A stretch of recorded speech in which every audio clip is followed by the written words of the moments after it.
नमस्कार मित्रों, स्वागत है आप सभी का आपके अपने चैनल वास्तविक जानकारी में। दोस्तों, इस बार 2024 में देवउठनी एकादशी 12 नवंबर 2024 को मनाई जाएगी। भक्तों, इस दिन तुलसी में बांध देना या एक गुप्त चीज होगी, हर मनोकामना पूरी मिलेगी, सभी कष्ट और दुखों से मिलेगी मुक्ति, इतना धन आएगा कि संभाले नहीं संभालेगा। माता लक्ष्मी और श्री हरि विष्णु के आशीर्वाद से पूरे साल धान बरसता रहेगा। दोस्तों, जैसा कि आप सभी जानते हैं कि देवउठनी एकादशी का महत्व बहुत ही चमत्कारिक एवं शुभ माना जाता है। इस दौरान कोई भी उपाय किया जाए, कोई भी कार्य किया जाए, उसमें विशेष लाभ प्राप्त होता है। माता एवं बहनों, आप सभी को हम यह भी बता दें कि देवउठनी एकादशी के दिन आपको एक गुप्त चीज जरूर खा लेनी चाहिए, जो कि हम इस वीडियो को आपके अंत में बताएंगे, इसीलिए आप इस वीडियो को पूरा ही ना आधा अधूरा ना देखें।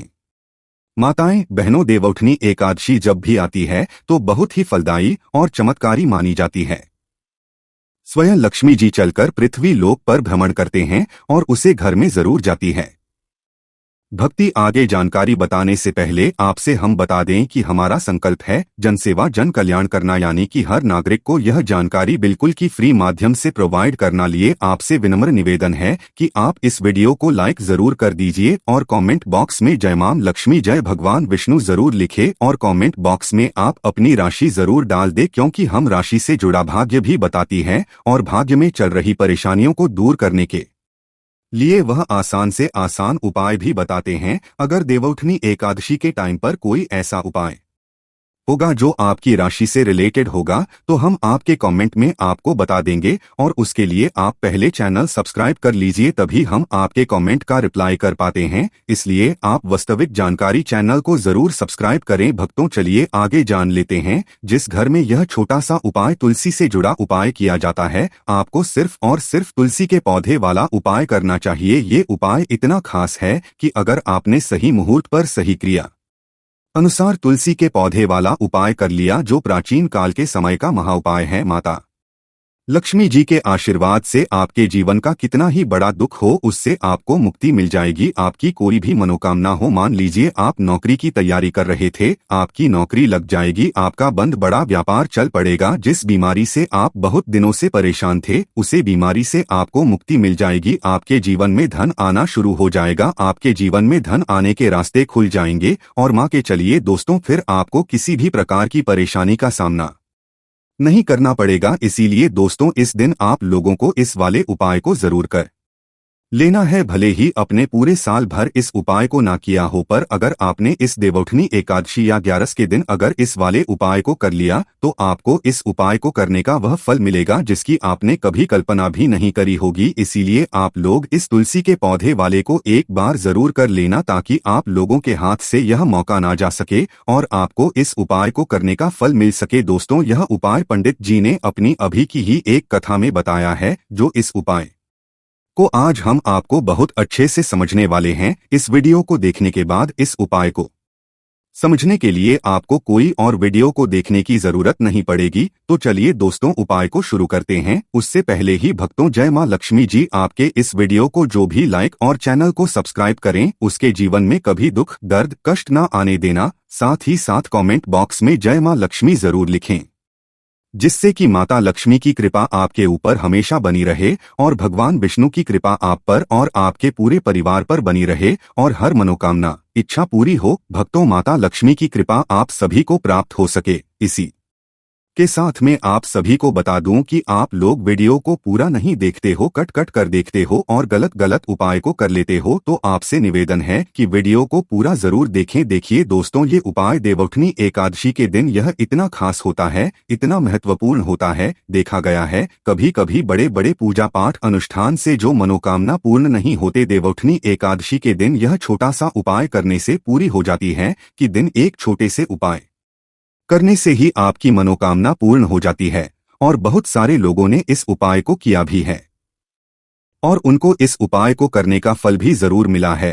अगर आप लोग भी इस उपाय को करना चाहते हैं तो आप इस उपाय को पहले अच्छे से समझ लेना, सुन लेना, उसके बाद करना, आपको इस उपाय का फल जरूर मिलेगा। और इस उपाय को कर लेने से आपके घर में चाहे किसी भी प्रकार की दुख और समस्या क्यों ना चल रही हो, आपको उसका भी नहीं पता है कि भाई यह समस्या किस कारण से चल रही है, उसका कुछ भी कारण हो सकता है। जैसे पितृदोष हो सकता है या किसी भी तरह का मंगल दोष भी हो सकता है, तो इस दिन आप लोगों को यह वाला उपाय कर लेना है।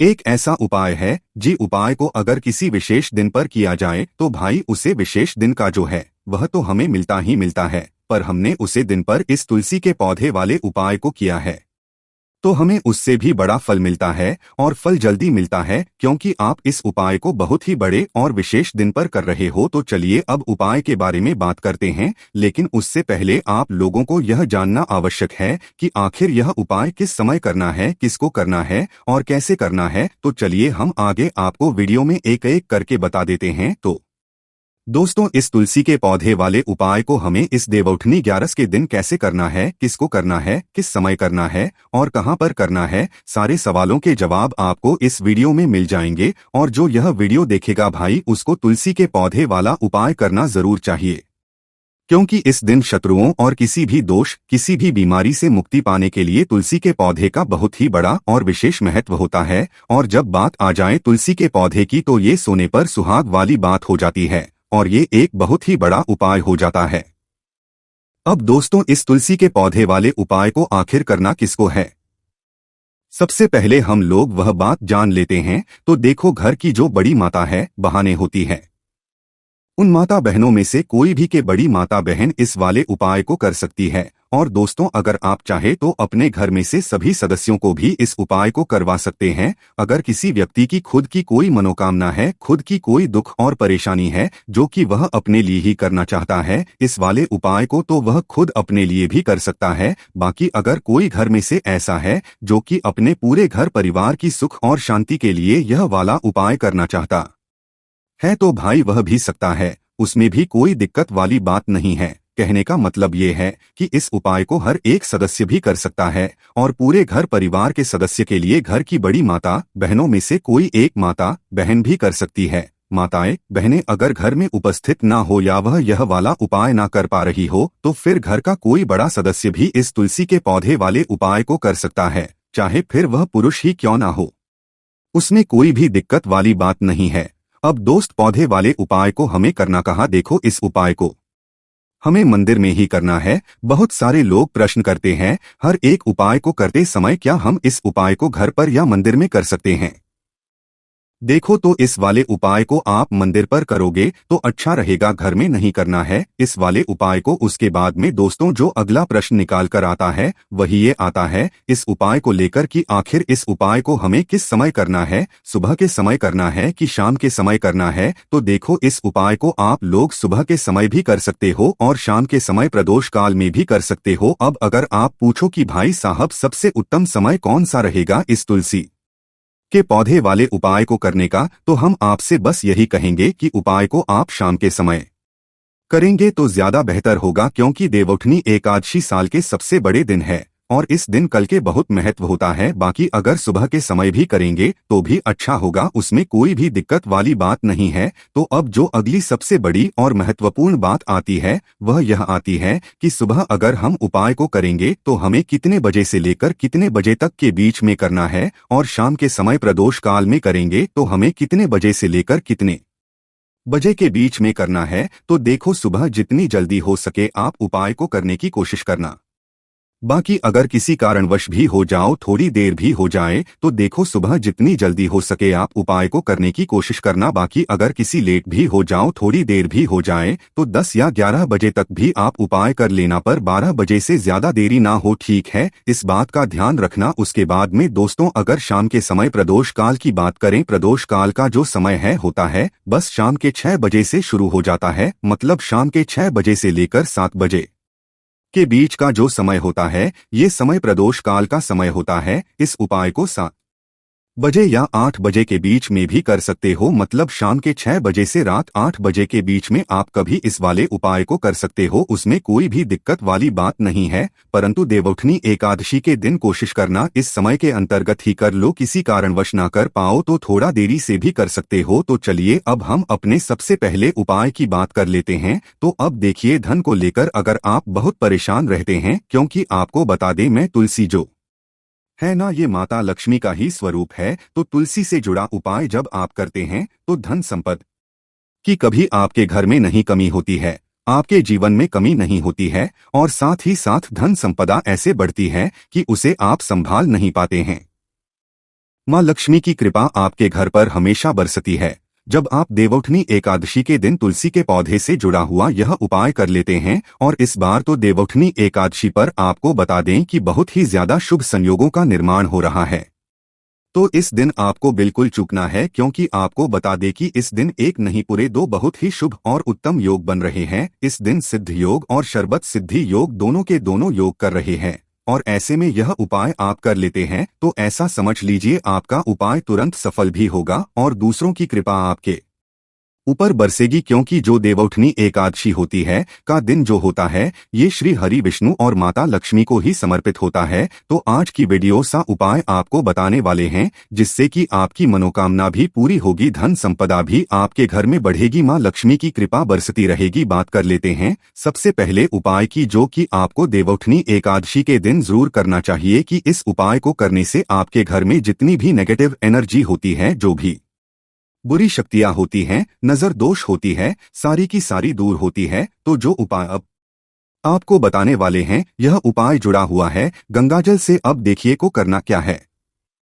आपको सबसे पहले दिन अपने घर में सुबह के समय में स्नान आदि करने के बाद गंगाजल का छिड़काव करना है। गंगाजल का सबसे पहले आप छिड़काव करेंगे, उसके बाद जब आप स्नान करेंगे उसे जल में आपको क्या करना है, एक चुटकी पिसी हुई हल्दी डालनी है और पीसी हुई हल्दी डालकर आपको स्नान करना है। देखिए अगर आप एक चुटकी पिसी हुई हल्दी इस दिन डालकर स्नान कर लेते हैं तो ऐसा समझ लीजिए कि रातों रात का भाग्य जो है यह चमकता चला जाता है, और आपके घर में जितनी भी नेगेटिव ऊर्जा होती है, नकारात्मक शक्तियां होती हैं, वह गंगाजल के छिड़काव से दूर हो जाती है। तो देवउठनी एकादशी का दिन बहुत ही शुभ और उत्तम है, और इस दिन यह उपाय करने से ऐसा समझ लीजिए आपको आपके भाग्य का साथ मिलने लगेगा, और आपके भाग्य में जो दुख है, कष्ट है, वह आपके जीवन से बहुत जल्दी दूर हो जाएंगे, क्योंकि हल्दी जो है यह आपके गुरु को भी मजबूत करती है। साथ ही साथ श्री हरि विष्णु बहुत जल्दी इससे प्रसन्न होते हैं। तो पहले उपाय की बात कर ली, जो कि आपके घर से नेगेटिव ऊर्जा को दूर करेगा, नकारात्मक शक्ति को दूर करेगा, बुरी शक्तियों को दूर करेगा। साथ ही साथ नजर दोष अगर घर को लगी है,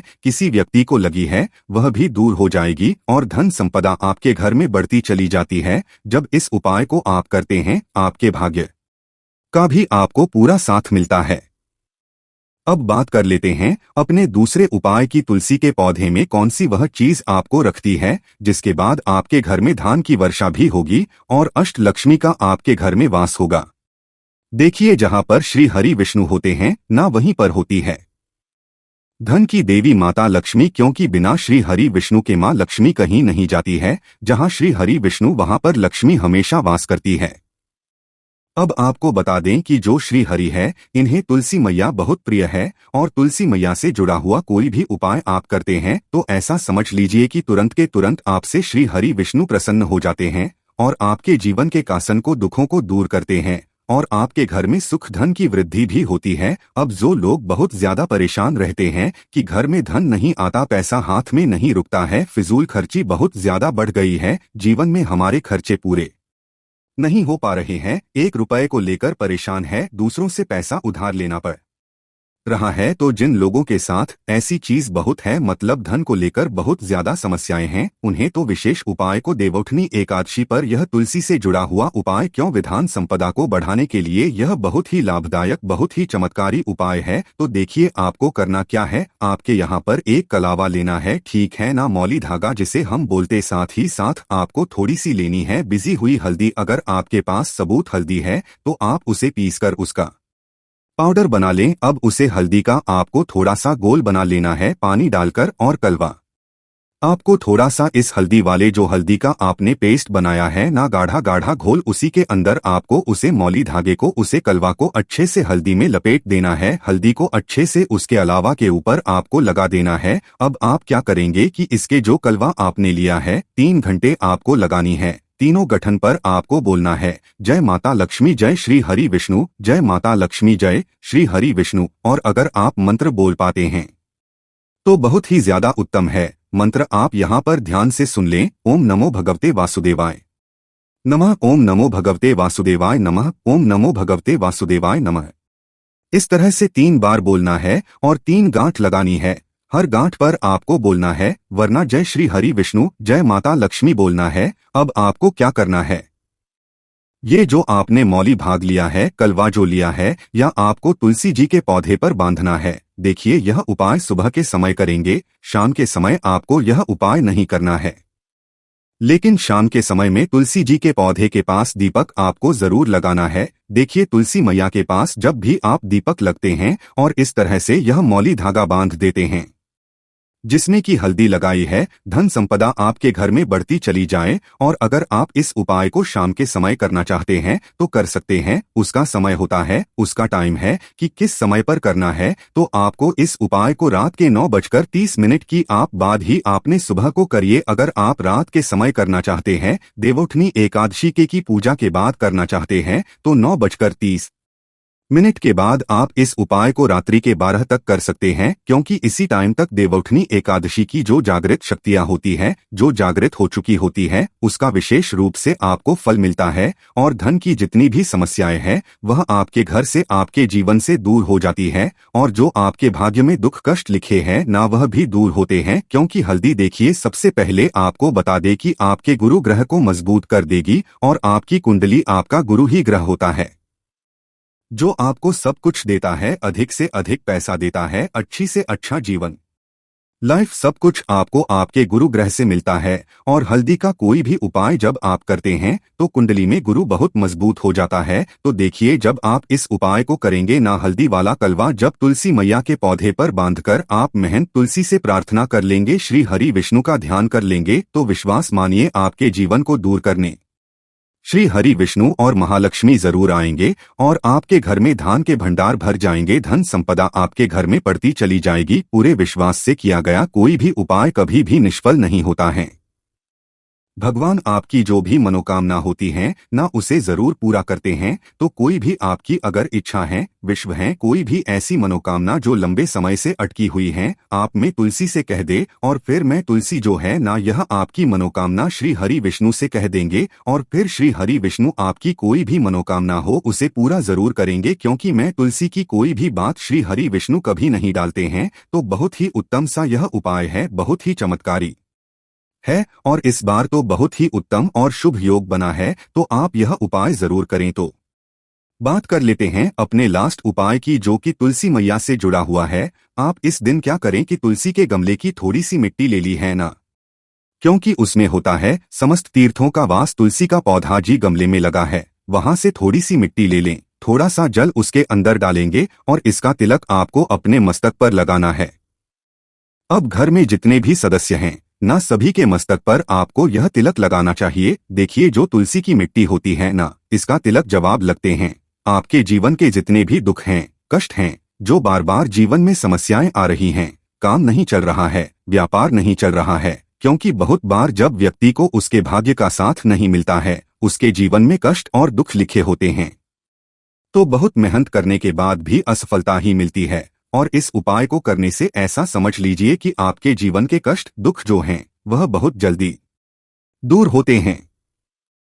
जितने भी कार्य होते हैं वह बहुत आसानी से होते हैं, उनमें कोई अड़चन नहीं आती है। पुण्य आपको बहुत सारी पूजा पाठ करके, पवित्र नदियों में स्नान करके मिलता है, उतना पुण्य तो आपको अपने घर पर ही मिल जाता है बैठे बिठाए। जब आप तुलसी के गमले की मिट्टी का तिलक कर लेते हैं, बस पूरी सच्ची श्रद्धा से उपाय करेंगे तो सफल जरूर होगा। तो चलिए चढ़ाए लाल रंग के वस्त्र। तुलसी के पौधे में लाल रंग की चुनरी चढ़ाना लाभकारी माना जाता है। ज्योतिष स्त्री के लिहाज से लाल रंग मंगल का प्रतिनिधित्व करता है। शास्त्रों के अनुसार देवोठनी एकादशी के दिन तुलसी माता को लाल रंग के वस्त्र चढ़ाना चाहिए। ऐसे में अगर किसी के कर्मों के कारण मुंह से अपशब्द भी निकल रहे होते हैं तो उन्हें भी ये लाल वस्त्र रोक लेते हैं। इसके साथ ही धन संपदा सुख समृद्धि की प्राप्ति होती है। देवोठनी एकादशी पर तुलसी पर चढ़ाए इस रंग के वस्त्र हिंदू में सभी देवी देवता को पूजा करने के साथ भोग और वस्त्र आदि चढ़ाने की परंपरा है। ठीक उसी तरह तुलसी को भी मां लक्ष्मी का स्वरूप माना जाता है,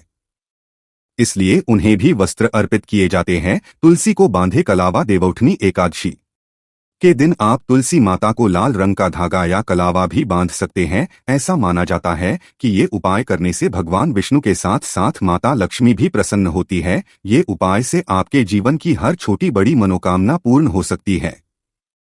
तुलसी दल देवउठनी एकादशी के दिन भगवान विष्णु को 11 तुलसी दल अर्पित करें और उनसे अपने सुखी जीवन की प्रार्थना करें।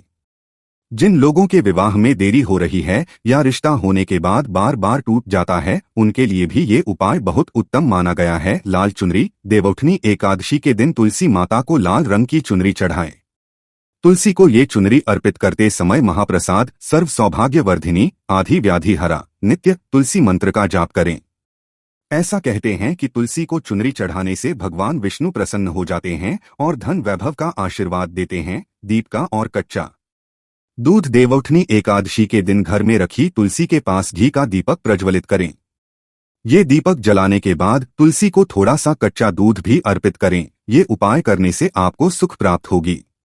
तुलसी के सामने दीपक जलाने के बाद हाथ जोड़कर सुख संपन्नता की प्रार्थना करें। तुलसी को बांधे पीला धागा तुलसी विवाह के दिन एक पीले धागे में 108 गांठ लगाए और उसे तुलसी के गमले पर बांध दे। ध्यान रहे कि इस धागे की लंबाई आपके शरीर की लंबाई के समान होनी चाहिए। इसके बाद तुलसी माता से कोई मनोकामना मांगे। जब आपकी मनोकामना पूर्ण हो जाए तो उस धागे को नदी या तालाब में प्रवाहित कर दें। पीले रंग के वस्त्र तुलसी के पौध में लाल रंग के अलावा पीले रंग की चुनरी या फिर वस्त्र चढ़ा सकते हैं। पीला रंग भगवान विष्णु को अति प्रिय है। इसके साथ ही ये रंग गुरु बृहस्पति का प्रतिनिधित्व करता है। ऐसे में पीले रंग के वस्त्र चढ़ाने से मां लक्ष्मी के साथ भगवान विष्णु की कृपा प्राप्त होती है। इसके साथ ही संतान सुख की प्राप्ति होती है। मान्यता है कि पीले वस्त्र को तुलसी के पौधे में चढ़ाने के बाद इसे में रख लें, इससे जल्द ही संतान सुख की प्राप्ति होती है। इस मंत्र के साथ तुलसी को चढ़ाएं वस्त्र महाप्रसाद जननी कहते हैं कि भगवान के चरणों का स्पर्श करके जो मनोकामना मांगते हैं वो पूरी हो जाती है। देवउठनी के बाद तुलसी विवाह भगवान विष्णु के योग निद्रा से जागने के बाद उनके शालिग्राम स्वरूप का तुलसी से विवाह कराया जाता है। भगवान विष्णु को तुलसी सर्वाधिक प्रिय है। इस दिन तुलसी दल अर्पित करने से भगवान को प्रसन्न किया जा सकता है। इसके पीछे प्रकृति के संरक्षण और वैवाहिक सुख की भावना होती है। जो लोग इसे संपन्न कराते हैं उन्हें वैवाहिक सुख प्राप्त होता है। एकादशी के दिन यथाशक्ति अन्न दान करें, किंतु स्वयं किसी अन्य का दिया हुआ अन्न कदापि ग्रहण ना करें। किसी कारणवश निराहार रहकर व्रत करना संभव ना हो तो एक बार भोजन करें। इस दिन दूध या जल का सेवन कर एकादशी व्रत में शकरकंद, कुत्तू, आलू, साबूदाना, नारियल, काली मिर्च, सेंधा नमक, दूध, बादाम, अदरक, चीनी आदि पदार्थ खाने में शामिल कर सकते हैं। एकादशी का उपवास रखने वालों को दशमी के दिन मांस, लहसुन, प्याज, मसूर की दाल आदि निषेध वस्तुओं का सेवन नहीं करना चाहिए। एकादशी के दिन प्राप्त लकड़ी का दातुन न करें।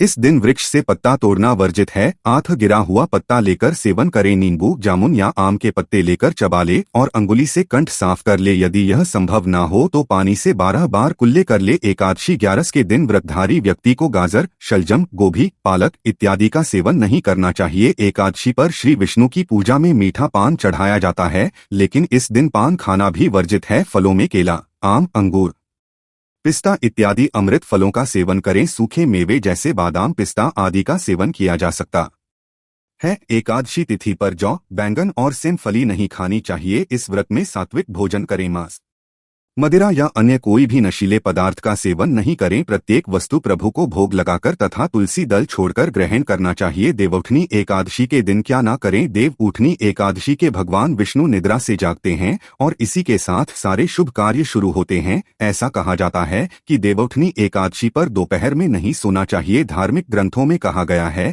कि इस दिन भगवान विष्णु की भक्ति में लीन रहना चाहिए। देवउठनी एकादशी के दिन किसी भी व्यक्ति को भूल से भी चावल नहीं खाना चाहिए। चावल से बनी चीजों से भी इस दिन दूर ही रहना चाहिए। पंडितों का कहना है कि खाने से मन और शरीर स्थिर नहीं रहता है। देवउठनी एकादशी के दिन लहसुन और प्याज के सेवन से भी बचना चाहिए, क्योंकि ये दोनों तामसिक भोजन में आते हैं। यदि आपने व्रत नहीं भी रखा है तो कोशिश करें कि सात्विक भोजन ही करें। देवउठनी एकादशी के दिन व्रतधारी को किसी के प्रति द्वेष की भावना नहीं रखनी चाहिए।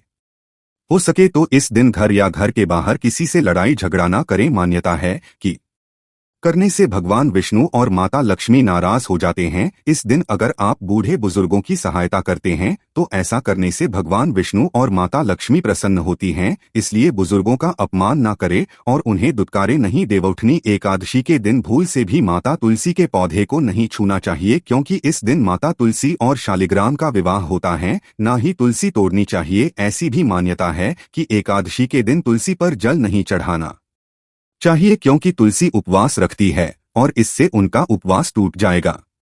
देवउठनी एकादशी के दिन क्या करें? देवउठनी एकादशी वाले दिन सुबह उठकर स्नान करें, उसके बाद सूर्य देव को अर्घ्य देकर एकादशी व्रत का संकल्प करें। जीवन में सुख समृद्धि बनी रहे, ये सभी चाहते हैं तो आप इस दिन भगवान विष्णु को दूध में केसर डालकर उनका अभिषेक करें। अंत में श्री हरि की आरती करें। इस उपाय को करने से श्री हरि प्रसन्न होते हैं, आपको जीवन में सफलता मिले। इसके लिए आप इस दिन भगवान विष्णु की विधि विधान से पूजा करें, दान पुण्य करें। सौभाग्य प्राप्ति के लिए स्त्रियां इस दिन व्रत रखती हैं, हो सके तो व्रत वाले दिन आप विष्णु सहस्त्र का पाठ करें। देवउठनी एकादशी पर भगवान विष्णु को सफेद रंग का भोग लगाएं। इस दिन खीर या सफेद रंग की कोई भी मिठाई का भोग लगाने से श्री हरि विष्णु प्रसन्न होते हैं। देवउठनी एकादशी वाले दिन आप निर्जला, लेकिन अगर आप गृहस्थ जीवन में हैं तो फलाहारी उपवास रख सकती है। इस दिन ब्राह्मणों को दान दक्षिणा देकर उनसे आशीर्वाद प्राप्त करें। देवउठनी एकादशी पर तुलसी पर चढ़ाएं इस रंग के वस्त्र। हिंदू धर्म में सभी देवी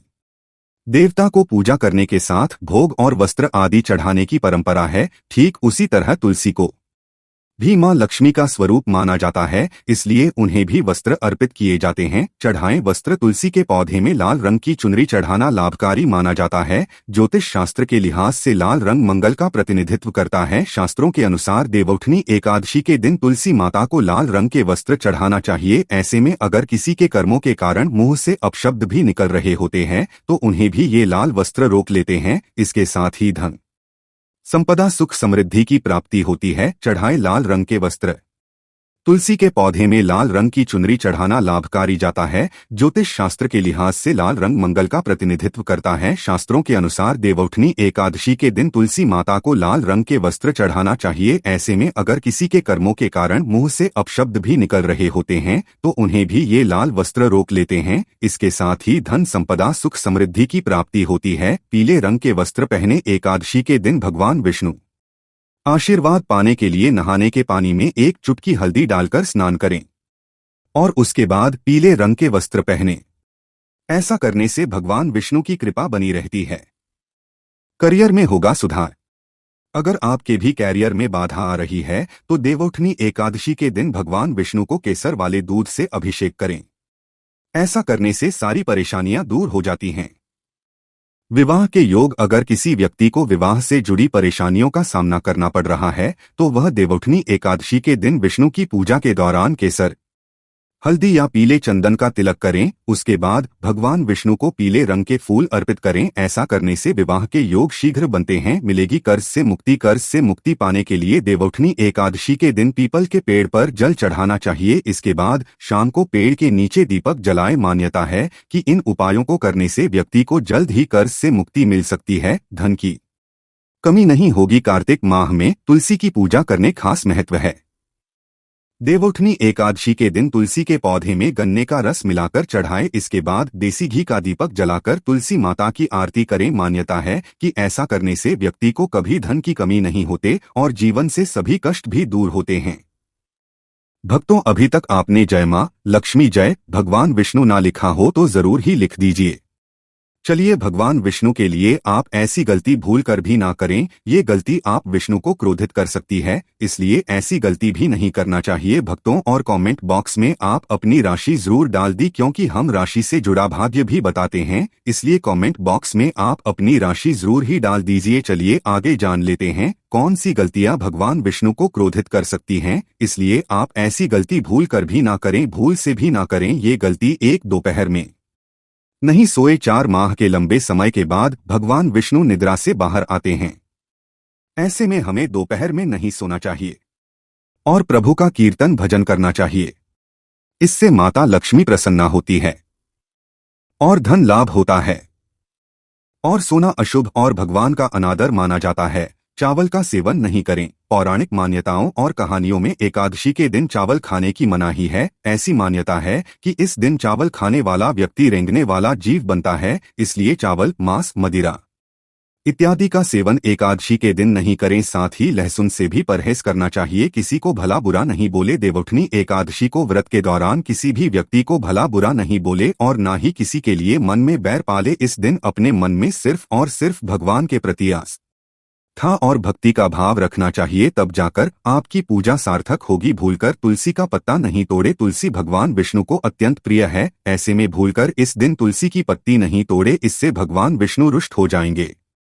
देवउठनी एकादशी पर करें इन चीजों का दान। देवउठनी एकादशी पर पीले वस्त्र, मुरली, धान, गेहूं, मक्का, बाजरा, उड़द वस्त्र, सिंघाड़ा, शकरकंदी, गन्ना, मौसमी फल, केसर, केला, हल्दी, मोर, पंख और शंख आदि का दान करना शुभ माना जाता है। दान करते समय इस बात का ध्यान रखें कि इसका जिक्र किसी तीसरे व्यक्ति से गलती से ना करें। दान को जितना हो सके उतना छिपाकर करना चाहिए। भक्तों, यह भी जानना आपके लिए बेहद ही जरूरी और खास है कि देवोत्थानी एकादशी का महत्व हमारे वेदों और पुराणों में ऐसी मान्यता है कि दिवाली के बाद होने वाली इस एकादशी के दिन ईश्वर का उत्थान होता है, इसलिए विवाह, उपनयन या गृह प्रवेश आदि जैसे सभी शुभ कार्य देवोत्थानी 11 के बाद से शुरू होते हैं। इसी कारण इस 11 के दिन तुलसी विवाह भी किया जाता है। घरों में चावल के आटे से चाक बनाया जाता है तथा बांस के छत्र कैनोपी के बीच भगवान विष्णु की पूजा की जाती है। इस दिन पटाखे भी जलाए जाते हैं। देवोत्थानी 11 को आमतौर पर छोटी दिवाली के नाम से भी जाना जाता है। 11 के इस दिन से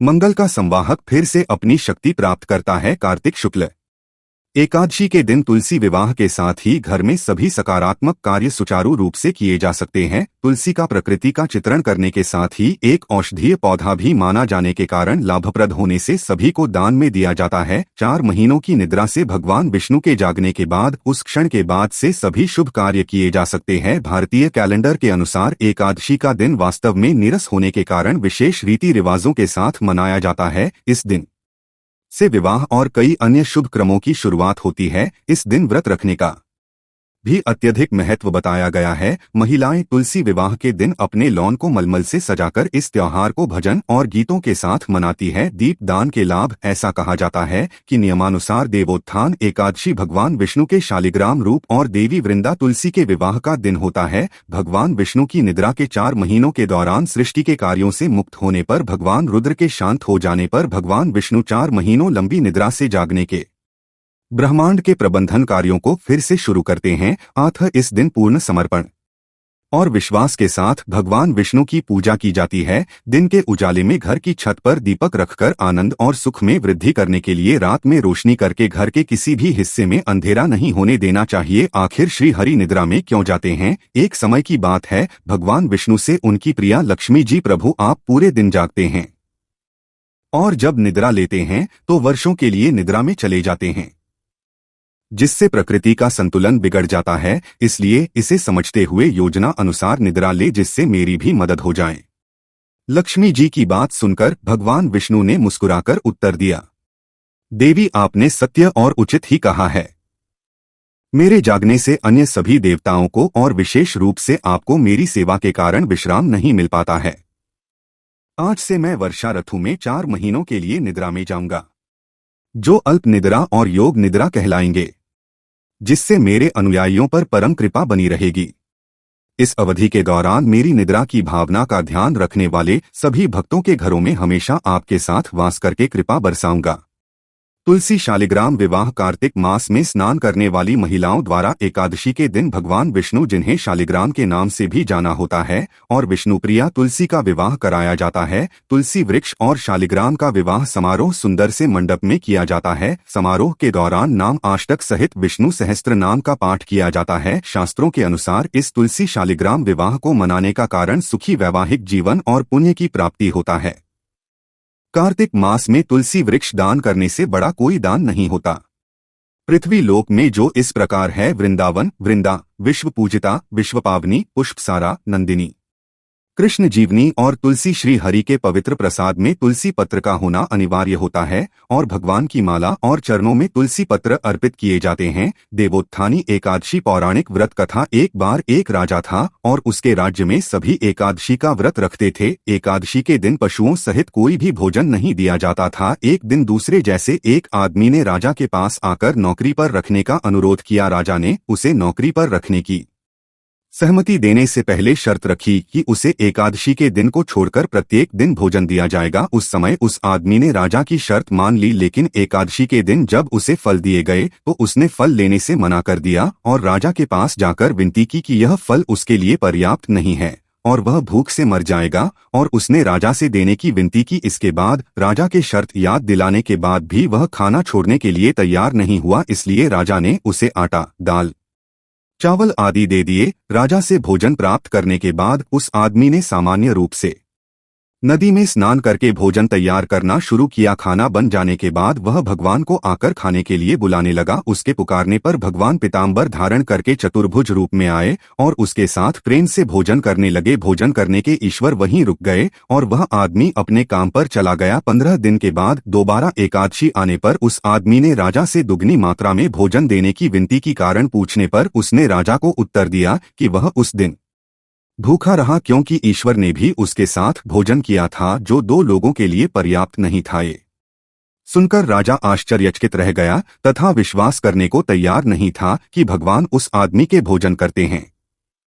राजा बोला कि वह एकादशी का व्रत रखते हैं, भगवान की पूजा करते हैं, लेकिन भगवान कभी भी उनके सामने प्रकट नहीं हुए। ये सुनने के बाद उस आदमी ने कहा कि अगर उन्हें विश्वास नहीं है तो वह उसके साथ चले और वृक्ष के पीछे छिपकर वहां जो कुछ हो रहा है उसे देख लें। उस आदमी के सच और झूठ को जानने की इच्छा से राजा नदी के पास जाकर पेड़ के पीछे छिप गए। हमेशा की तरह आदमी ने खाना पकाया और शाम तक भगवान को पुकारता रहा, लेकिन भगवान नहीं आए। आखिरकार आदमी ने भगवान से प्रार्थना की कि यदि वह नहीं आए तो वह नदी में कूदकर अपनी जान दे देगा, लेकिन भगवान फिर भी नहीं आए। तब वह स्वयं मरने के लिए नदी की तरफ चलने लगा। जीवन खत्म करने की दृढ़ इच्छा शक्ति जानकर ईश्वर ने जल्दी से प्रकट होकर उसे ऐसा करने से रोका और फिर दोनों ने एक साथ